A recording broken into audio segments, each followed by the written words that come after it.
Welcome, everybody, to the Hounds podcast. This is your home for field trialing and deer dog hunting. It'll be stories and discussions on the world of dog hunting. So let's drop the gate, cast your hounds, and get ready for another episode of the Hounds podcast.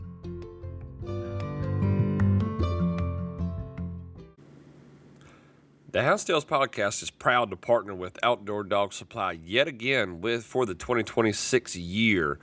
Outdoor Dog Supply is the leader in online garment sales with their world-class trade-in programs. These guys are not just a business, they are houndsmen and women too.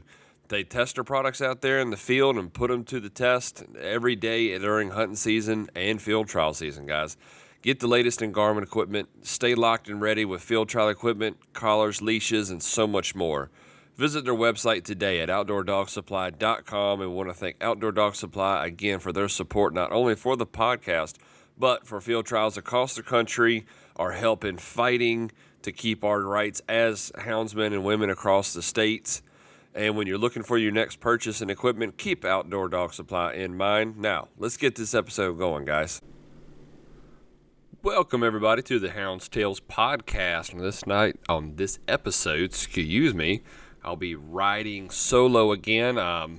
Easter weekend this past weekend made it really difficult to try to get somebody lined up to get recorded. I do apologize. I thought I was going to have some time during this off season to, get some episodes recorded. I got one or two in, but man, I just lost time so fast. I think most everybody kind of knows now that me and the wife are expecting, and she had kind of a rough first trimester, so I had to kind of kick back, take it easy, and really take care of her, the family, and all that kind of stuff. So it didn't allow me any time to be able to gather a bunch of recordings like I was really hoping to. So maybe next off season we'll do a little bit better, but we'll see. I'll have a fresh newborn also, so it's going to be a little difficult, but we'll see. Excuse me. So I want to start this episode off. We're going to start like we do all the time. We're going to start off with an inspirational quote first, and it says, "You just can't beat the person who never gives up," and that's from Babe Ruth. And our Bible verse of the week comes from John 14:27. "Peace I leave with you, my peace I give you. I do not give to you as the world gives. Do not let your hearts be troubled, and do not be afraid." I don't know about y'all, but I needed that one. That one spoke to me, man. Times are, for lack of terms right now, man, times are scary. They're tough. A lot of crazy stuff going on in the world. Gas prices are through the roof. Grocery prices are through the roof. And, man, it's making it difficult on everybody out there. I know, I'm looking at selling some dogs if this stuff keeps on going up. So, hey, I definitely needed that verse. So the good Lord definitely spoke to me on that one. I hope it spoke to a couple of y'all. But so I've been trying to wrap my head around this one all day, guys, and trying to come up with something. Man, a lot of times when you're trying to do these episodes solo and you're trying to come up with conversation pieces to be able to carry on, by yourself, it's kind of difficult. So I'm not going to even sugarcoat that. So I was going through, I've had some requests for some conversations to be had, and a lot of those conversations we have had. I've had talking about rules and how they, some of the rules of the sport, and so a couple other different things. First getting in, there are some other episodes. Now, I definitely plan on touching base back on those again, but for those that were asking that question, maybe are looking at listening to this episode, go back to some of those episodes and listen to some of those, and I'm sure you'll hear a lot of that information that you're probably looking for, but I do want to eventually re-hit all those again. But for this episode, excuse me, it's something that I think gets brought up a lot. I don't know about some of the conversations that y'all may be having in your own personal lives, as far as kennels and just going to hunts and stuff like that. But I want to start by saying this. Until the very end, these are all just ideas and conversations that I've had with people, just talking, listening, messages that I've received. These are not things that I am saying during this episode and I'm like, yeah, this needs to happen. This is how things should be. No, I ain't been in long enough to be able to tell you how things need to be. Of course, I have ideas and I have thoughts, but I am not an expert at this stuff, and nor do I pretend to be. Excuse me.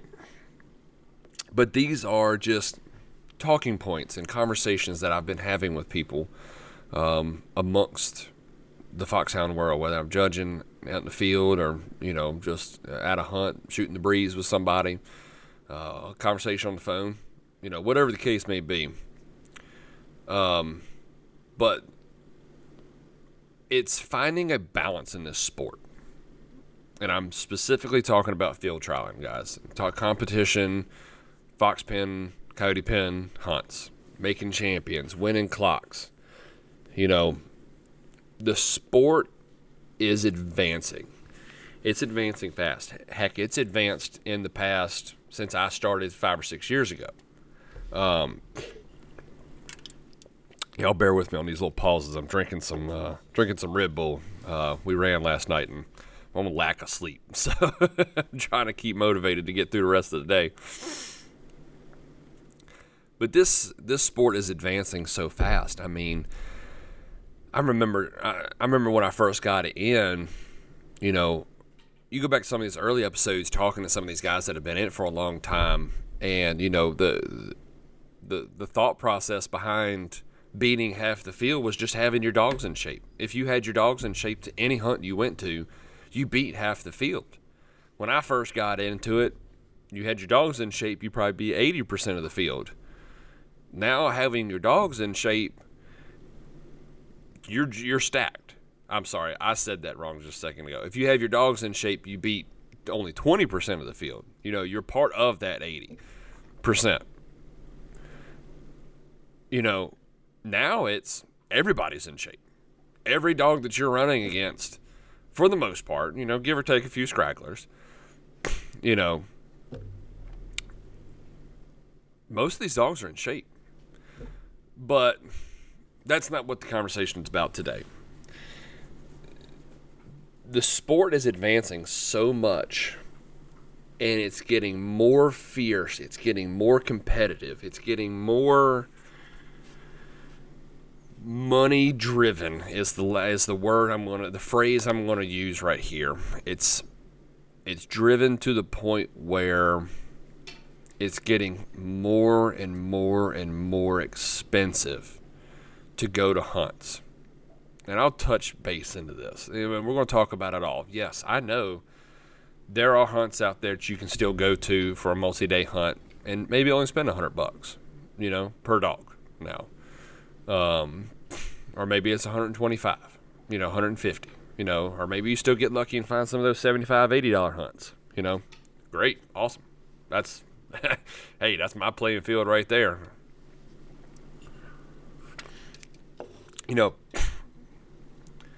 I mean, it's not just the hunts, too. You're talking stud prices. Even when I first got in, it was $200, $250 for a stud fee. Now, just about any stud out there is $300. I'm sure that $300 is about to go up. It's a never-ending process on all this. Prices to raise and own and buy puppies. $100 puppies don't exist no more. $200 puppies don't exist no more. I mean, the going rate on a puppy now is $300. You're not going to buy a puppy for less than $300. So, 90% of the time when you buy a puppy, unless you got a litter already on the ground, you're just buying one to go with, you're going to be spending $600 to get a pair.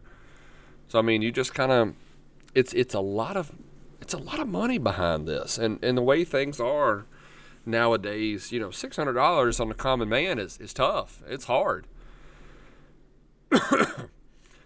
The conversation that I had a lot, or have gotten into, whatever, I don't know how to say it, is, are we getting to a point where we are elite controlled and driving the common man out. All right, guys, we're going to interrupt the episode again real quick. The Hounds Tales podcast would like to take a second and talk about our friends over at Cajun Lights. Whether you're pleasure running at night or judging nighttime field trials, put your trust in Cajun Lights, guys. With the economical Cajun Bayou for the every now and then light user, the Cajun Micro for your nighttime feeds, and trust me, that sucker comes in handy. And to the top level Cajun Blinder for the hardcore crossing getters. The Cajun Lights are headlights style lamps that free up your hands for voice recorders and your GPS. They offer flood style lights in red, amber, and a white walking light. Then the top of the line 4-level main beam light. If you're having a hard time catching crossings at night, give the Cajun Light a try. With the red and amber setting to catch the game with an easy flick of a switch, go right back to your main beam light, guys, and see your hounds in action. Visit their store today at CajunLights.com or check out. Make sure that you fill out the survey and select Hounds Tales Podcast to receive 5% off your next purchase from Cajun Lights. Guys, trust me. Tough lights. Cannot say enough good about these guys. And Made in America products. Be sure to check them out. CajunLights.com. All right, I won't hold y'all up no more. Let's get back to the episode, guys. Here we go. Let's be honest. We are coon hunters, the coon hunting world, I think, and just seems to be a common consensus across all competitive dog hunting sports. Coon hunting is the most advanced. It's the most, the furthest into the whole competitiveness. It's the leader in the fight in that, depending on what you're going to look at that. I'm going to say that loosely.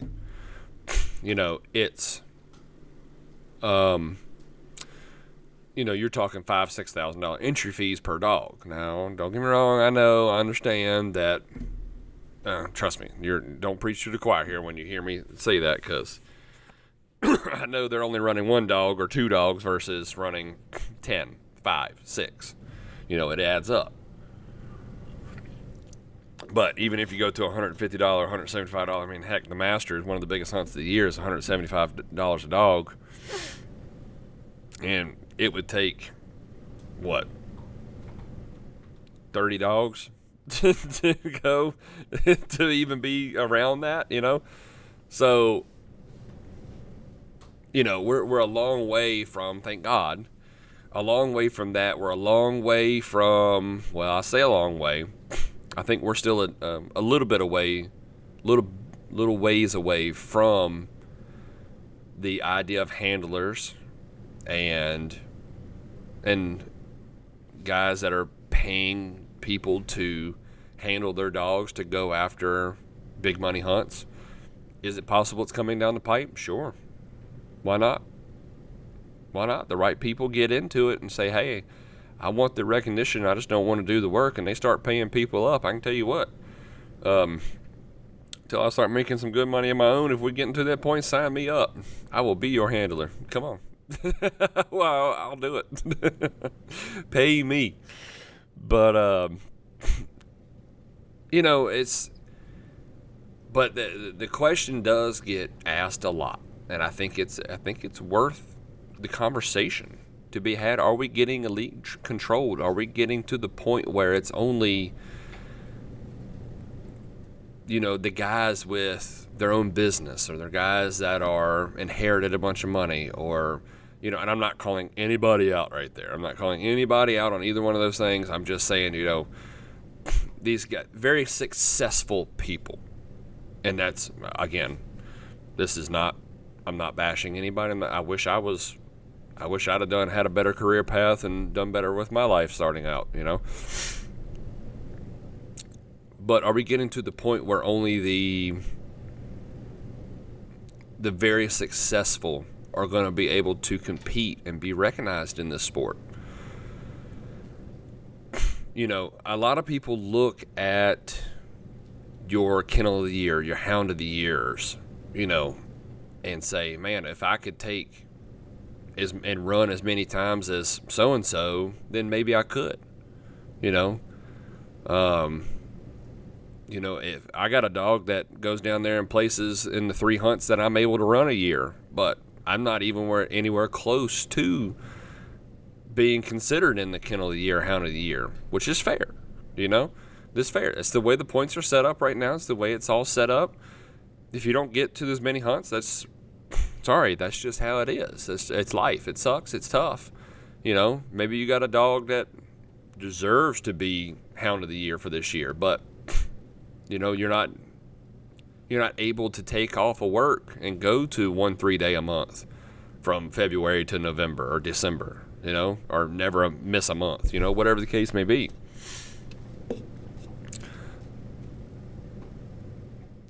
Is being concerned about the Hound of the Year, Kennel of the Year points, is that a driving factor in or out of the sport? Again, I'm not even close to being close to my opinion, so I want to reiterate here. Not my opinions, just conversations I've had that I thought were interesting. I thought they were something to say, hey, maybe this could spark an idea. Maybe the right person will listen to this and say, I could build off of that. We could find something to use in that system. One of the ideas that was presented to me was a tier system. And what I mean by that is, for my NASCAR fans out there, you got Cup level, used to be the Winston Cup. Then you got I think it's O'Reilly Auto Parts Series now, but the Busch Series, the second series. Then you got the trucks. Somebody, or if you're if you're another sports fan, you got this baseball major leagues, then you got the semi-pros and the minor leagues and those kind of things. I've had a couple people message me and say, or talk to me in conversation and say, why don't we introduce tier systems and have your Cup level drivers, your top tier guys that, hey, these are the hunts and that you are qualified to run in. And then guys that are just getting in, like, hey, these are your entry level hunts. These are the hunts that you can go to and say, yep, this is, if I go down here and win, then I can advance to the next stage. And then I can advance to the next stage, and then maybe you say, hey, I want to run my points under this set of people. And, I don't want to run under the Cup level guys because I can't go to 15 hunts a year or 10 hunts a year. I want to run with the guys that are only allowed 5 hunts a year. Or no, I only want to run with the 2 hunts a year kind of guys. It's a super interesting theory. I don't agree with this. First off, I don't think this would ever work. It's really interesting. Maybe if somebody could tweak this really, really hard and find a way to keep up with all of it, maybe it would be really interesting. But at that point, you're rewriting the sport as an entirety, and I don't think there's the manpower behind any sanctioning body that could keep up with that. I don't think there's any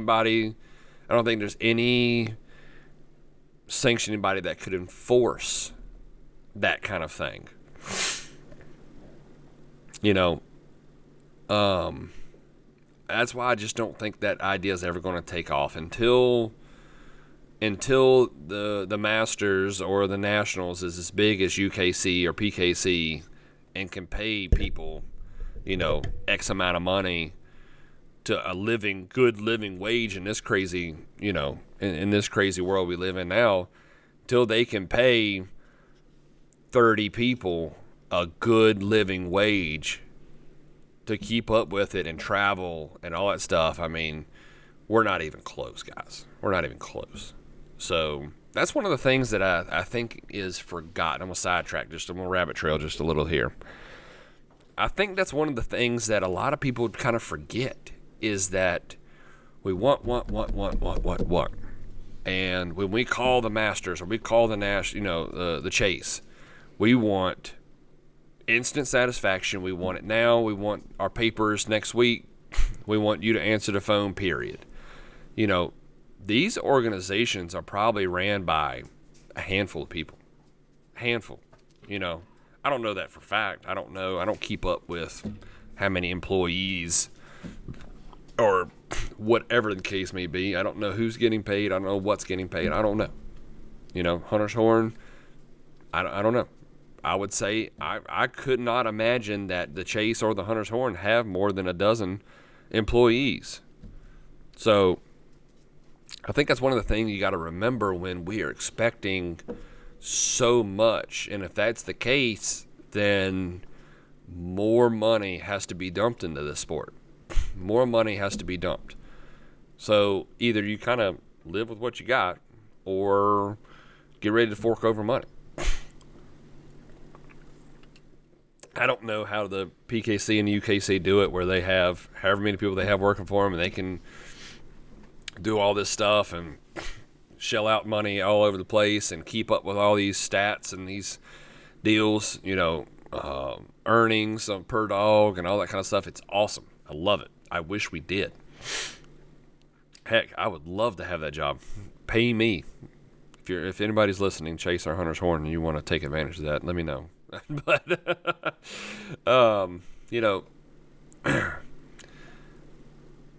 it's a lot going on there that you got to remember. Be patient. These guys are doing the best they can. So, that was one of the ideas, was the tier system that was presented, and I was like, I don't know how you can make it work. Maybe with enough thought behind it, you could, but I don't know. All right, guys, we're going to take a quick pause real quick in the episode. I want to talk about our partners over at Elite Nutrition. Guys, our hounds, they are athletes. They give us their all each and every time we cast them, whether it be at field trials, in the deer woods, no matter what the situation is. They give us their all. Elite Nutrition offers all natural products to give your dogs the natural benefits that they truly deserve. From the Canine Remove, an all-natural wormer, to the Electro Boost. It's a paste that's an electrolyte replenishment. And for body fluid balance and blood flow improvement. They also have products like Active Dog Powder for recovery and joint and muscle support, Essential Dog Powder for daily vitamins and minerals, probiotics and prebiotics and enzymes, the Canine Lactate Powder for nursing dogs to help with milk supply, and there's so many more products, guys. Check them out at CajunLights.com. Click on the Elite Nutrition section to explore all the different options that they have. When you go to check out at CajunLight.com only, use the code HTElite10. That's HT Hounds Tails Elite 10, the number 10 at the end, to receive 10% off your Elite Nutrition products. Again, that's HT Elite 10 to get 10% off your Elite Nutrition products via CajunLights.com. Been using their products now for a couple years now, guys. Love every single one of them. And we'll also be taking some step forwards in promoting their each product during episodes with spotlight sections every other episode, maybe every other episode, something like that. So we're definitely looking forward to that, and thank the Elite Nutrition for coming back on, guys. All right, let's get back to the episode. Another idea was specifically for Kennel of the Year and Hound of the Year was have a limit on the number of hunts that counted towards your Hound of the Year, Kennel of the Year points. This one to me is interesting. Pretty much the scheme of it would be run as many hunts as you want, but only your top 5 hunts count to your points. So if you go out and you win 5 hunts in a year, it's not heard of, I know of dogs that win a couple, but 5 hunts in a year, it's just not going to happen. Maybe it has, and I'm speaking out of line here. But you're not going to see that kind of thing happen. So when you say, all right, even though that dog ran 8 hunts, we're going to take his top 5 finishing hunts, and that's his points for the year. And the same thing for the kennel. We're going to take his best 5 hunts, numbers adding up per hunts, and that's how we're going to score the kennel.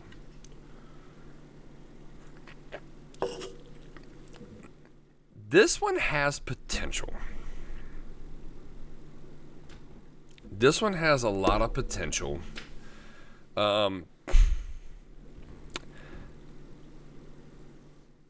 think it would be interesting to see.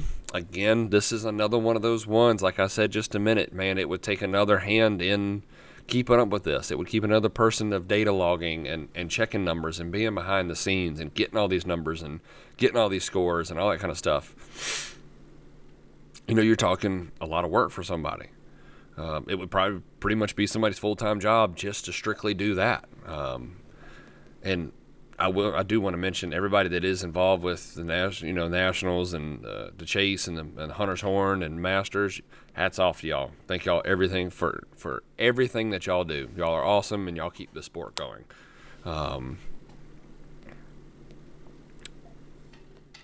I think it would be kind of cool to see this one. I'm 50-50 on it. I'm also at the point of, hey, you want to run with the big dogs, get with the big dogs. You know, if you got a dog, find a way. Send them with somebody. You know, whatever the case may be, you know. And I know that's not possible for a lot of people. But that is life.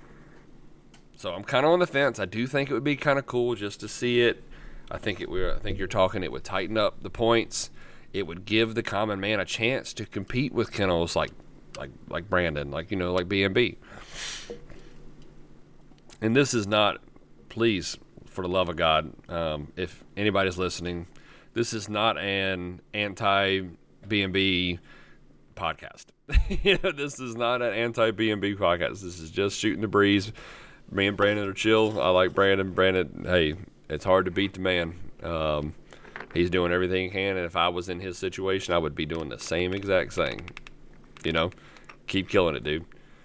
But, you know, do I think it would be kind of cool to see how it would tighten up if you ran it off of 5 hunts? Now, of course, when you are running 15, 20 hunts in a year and you win 5 of them, then sure, you're going to. Now, then you get, if you factor in driving or travel points and that kind of stuff, it would be a mess.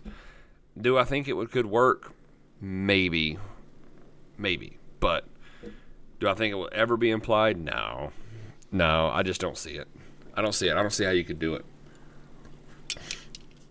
I don't see how you could penalize a person for being more successful. It's kind of like where NASCAR's gotten right now, in my opinion. I'm going to reference NASCAR a lot, so y'all just bear with me. You know, NASCAR had their elite 3 or 4 teams. You know, Hendrick, Gibbs, Penske, and then there for a while it was Chip Ganassi. You know, then everybody got pissed because those 4 teams were the only ones winning races. You had all these other teams trying to get in, and they couldn't make it because they were getting their butts whooped every week. And now they've said, all right, well, we're going to make all the cars pretty much exactly the same. You have this much budget. This is what you're limited to. Good luck. Now all the cars run the same, and the racing has gotten awful. I think you go to adjusting too much and trying to give everybody a fair chance, quote-unquote fair chance. I think you're going to potentially ruin the sport. I think you're going to potentially ruin the sport. I think you're going to say, you know, you're going to get rid of those records of, well, hey, this dog put up 3,000 Hound of the Year points. Well, you'll never be able to say that again. You know, I don't know. It's a lot. Another idea I did here. I don't know how you'd police this. I don't know how that you would ever do. It would take so much work, and I just don't see how this one's possible. Is at the beginning of the year, you know, when you register your kennels and say, hey, this is, you know, we're Applied Pressure Kennels, and we have me and this guy and this guy and this guy. You know, that's our 4 roster, and that's it. when you add in your roster for your people, you add in your roster for your dogs. And it's a limit of X number of dogs. That at the beginning of the year, these are my dogs, this is what I'm running this year, this is what I want to collect points on. Interesting concept. Don't see it ever working. Just my opinion now. Maybe somebody will come up with a better idea. Or I made my way to make that work. It would be really interesting to see that. You know, as far as counting for kennel of the year. You know, hey, look, only this dog, and this dog are going to count. Or these 10 dogs are my roster. Then you could have a couple on the side and say, hey, I just bought this dog. I'm going to sub this dog and for this dog. You know, you're only allowed 10 dogs at a certain time to do it. Again, keeping track of that, more power to whoever wants to take that on. And then the last one I heard, which this one I go back and forth on a lot. I really, really do go back and forth on this a lot, because not everybody wants to travel and go around all these other pens. You know, I heard somebody suggest limiting the number of times that you can receive points off a certain pen. So if you place twice at pools, that's all you can get off the pools. You take your highest 2 placings at pools, or you're only allowed to go to pools and collect points twice. After the second time, you're going to just try to make a champion. You're not doing anything with points, nothing like that. Although I think you would eliminate a lot of the quote-unquote home field advantage in that situation. One, I don't think people would care. I think you would, at that point, everybody would say, well, this isn't real anymore if I can't collect points on off of every hunt I go to. And it's probably the same for every single thing that I just said. You know, I think you would lose the luster of it. You know, even though you got guys that only go to one pen and place at that one pen all year, whatever. You know, hey, that's their prerogative. That's where they're good at. Why, if I can tell you one thing, if I go to the Masters this week and I go down this coming week and I go down there and win it, you bet that I'm coming back and trying to win another one. You know, it's kind of like Tar River. You know, I was fortunate enough to make a champion at Tar River. I'm going to go back to Tar River, you know, as much as I possibly can. You know, I don't know that this one would ever work. I think it's a neat idea, but I just think that not everybody wants to travel to go to hunt. Some guys just want to go. They're good at a pen. This pen's 30 minutes down the road. I don't have to buy a hotel. I can't afford a hotel. I can't afford to take a whole lot of time off of work. If I go to this pen and run all the 3 days at this pen all year, then I can barely have to take a day off of work. I can go cast the dogs, clock in for a little while, come back, catch the dogs up, maybe go back and clock in, whatever the case may be, you know. I just don't see this working. I think it's a neat concept, and maybe eventually it gets to something like that. You know, I like the way they're doing it now with travel points. You don't get harmed for, or what's the word? You don't get disciplined for only going to one pen. But if you do go to other pens, you get rewarded for going to other pens and getting travel points.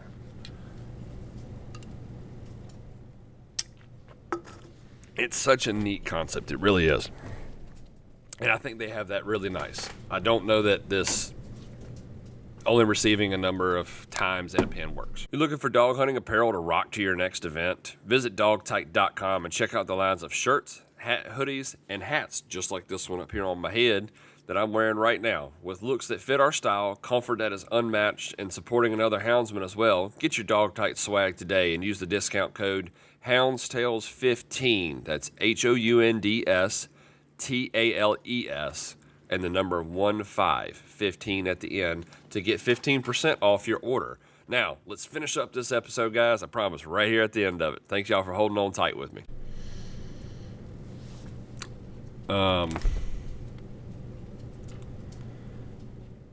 That was some of the ideas that we've gotten. I've gotten messages, calls, talks, sitting around BSing, whatever you want to call it. The other conversation I get had a lot is, have we gotten too far from enjoying the sport for what it was and is, and that's enjoying the sound of the hound and the races, versus being overly competitive? I think that's a yes and no answer. Here's my yes. Here's my yes side. And like I said, and then this from here on out is my opinion on things. So this is, and I'll mention if this is not my opinion.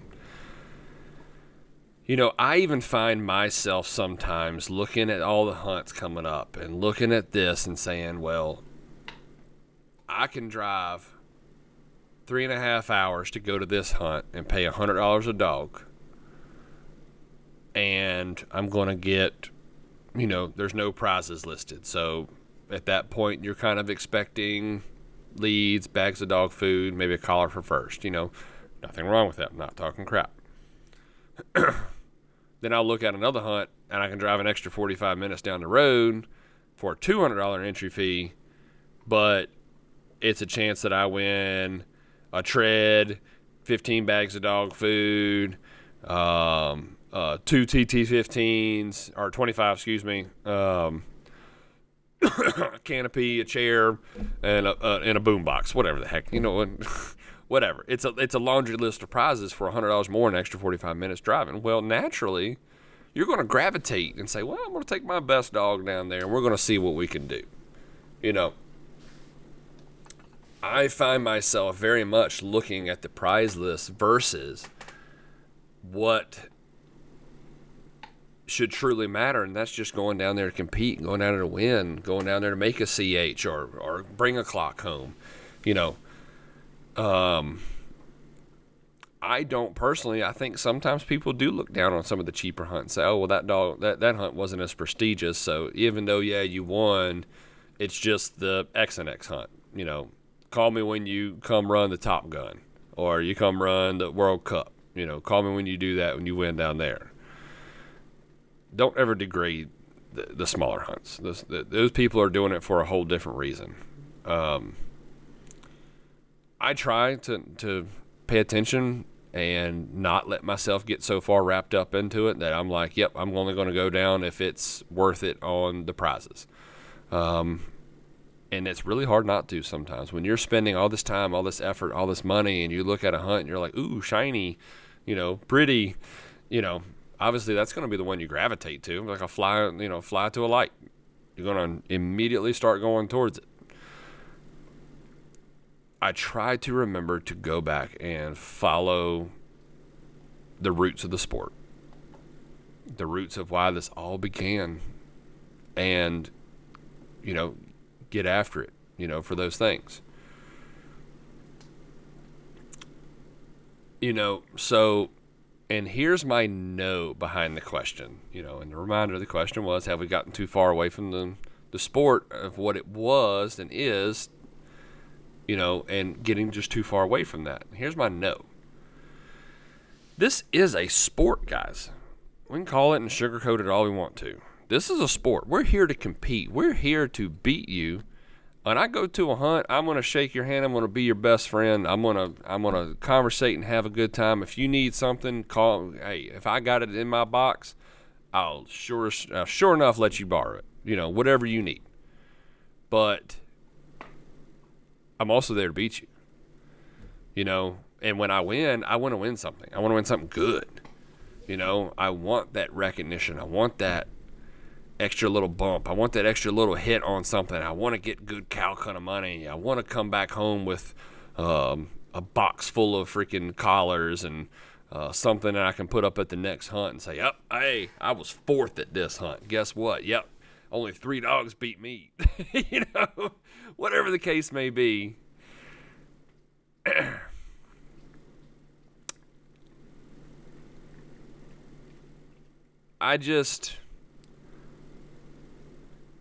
There's no such thing as a sport evolving. And again, I'm gonna make a NASCAR reference here.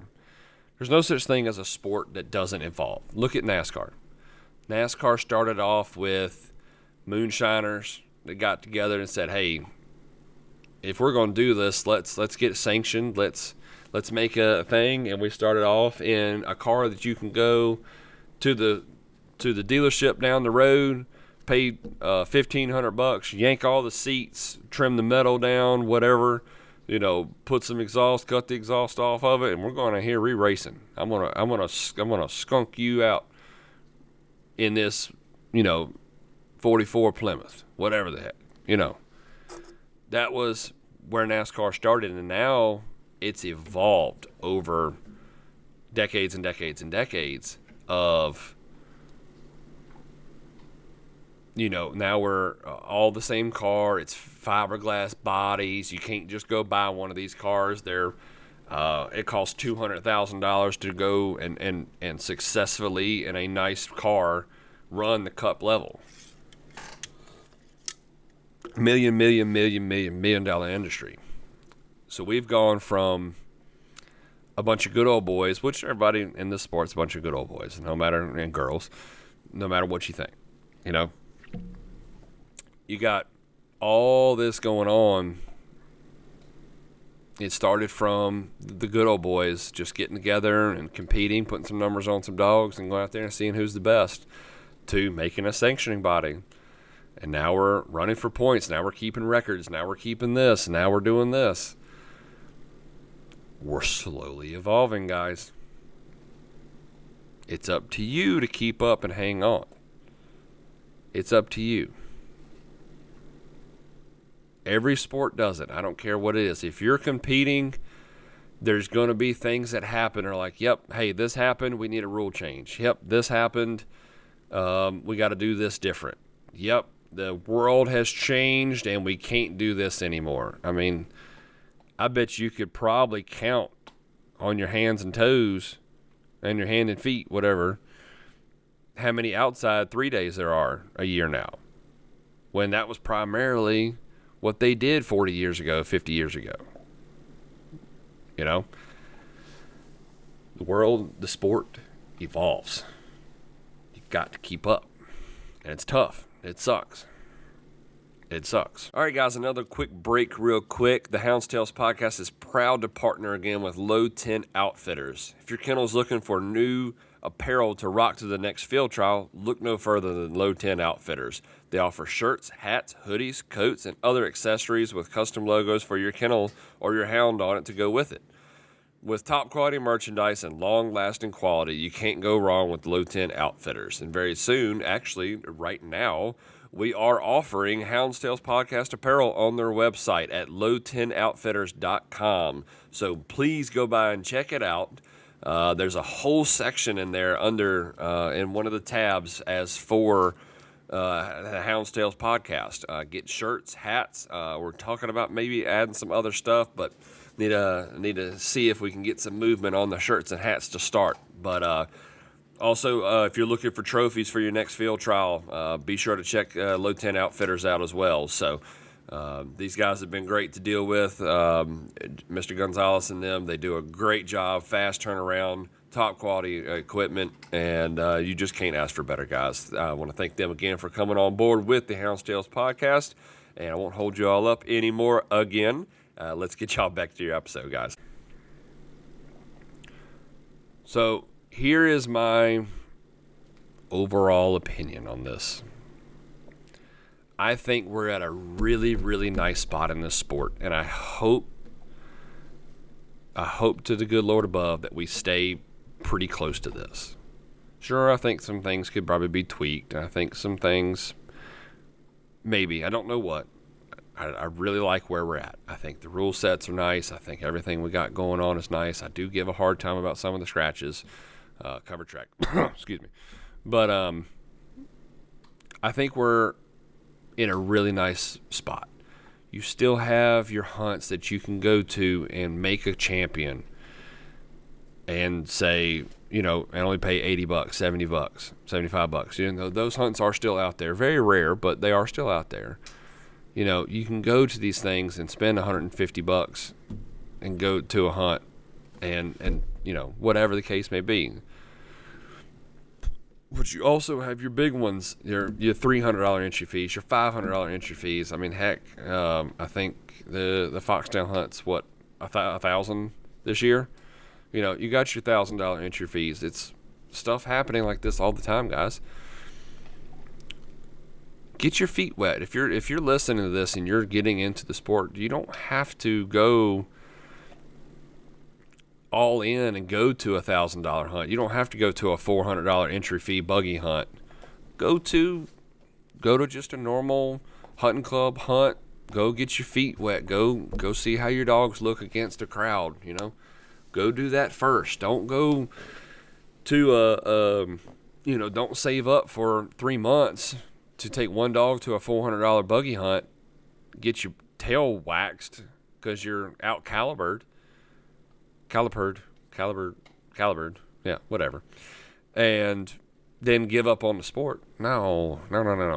Hey, every NASCAR driver started off in midgets or go-karts or quarter midgets and worked their way up to,